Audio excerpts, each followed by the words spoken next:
एक फिर यहोवा ने मूसा से कहा, 2 इस्राएलियों से कह कि मैं तुम्हारा परमेश्वर यहोवा हूँ। 3 तुम मिस्र देश के कामों के अनुसार जिसमें तुम रहते थे न करना, और कनान देश के कामों के अनुसार भी जहाँ मैं तुम्हें ले चलता हूँ न करना, और न उन देशों की विधियों पर चलना। 4 मेरे ही नियमों को मानना और मेरी ही विधियों को मानते हुए उन पर चलना।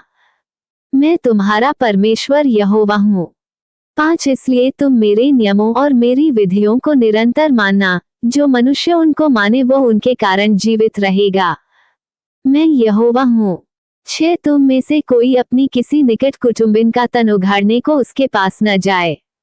मैं यहोवा हूँ।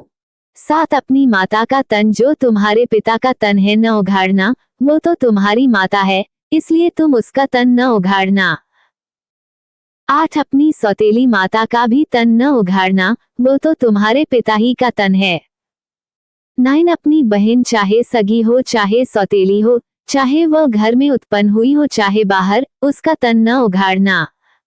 10 अपनी पोती व अपनी नतिनी का तन न उघाड़ना, उनकी देह तो मानो तुम्हारी ही है। 11 तुम्हारी सौतेली बहन जो तुम्हारे पिता से उत्पन्न हुई, वह तुम्हारी बहन है, इस कारण उसका तन न उघाड़ना। 12 अपनी फूफी का तन न उघाड़ना, वो तो तुम्हारे पिता की निकट कुटुंबिन है। 13 अपनी मौसी का तन न उघाड़ना, क्योंकि वह तुम्हारी माता की निकट कुटुंबिन है। 14 अपने चाचा का तन न उघाड़ना, अर्थात उसकी स्त्री के पास न जाना, वह तो तुम्हारी चाची है। 15 अपनी बहू का तन न उघाड़ना, वह तो तुम्हारे बेटे की स्त्री है, इस कारण तुम उसका तन न उघाड़ना। 16 अपनी भौजी का तन न उघाड़ना, वह तो तुम्हारे भाई ही का तन है। 17 किसी स्त्री और उसकी बेटी दोनों का तन न उघाड़ना, और उसकी पोती को व उसकी नतिनी को अपनी स्त्री करके उसका तन न उघाड़ना, वे तो निकट कुटुंबिन है, ऐसा करना महापाप है। 18 और अपनी स्त्री की बहन को भी अपनी स्त्री करके उसकी सौत न करना, कि पहली के जीवित रहते हुए उसका तन भी उघाड़े। 19 फिर जब तक कोई स्त्री अपने ऋतु के कारण अशुद्ध रहे तब तक उसके पास उसका तन उघाड़ने को न जाना। 20 फिर अपने भाई बंधु की स्त्री से कुकर्म करके अशुद्ध न हो जाना।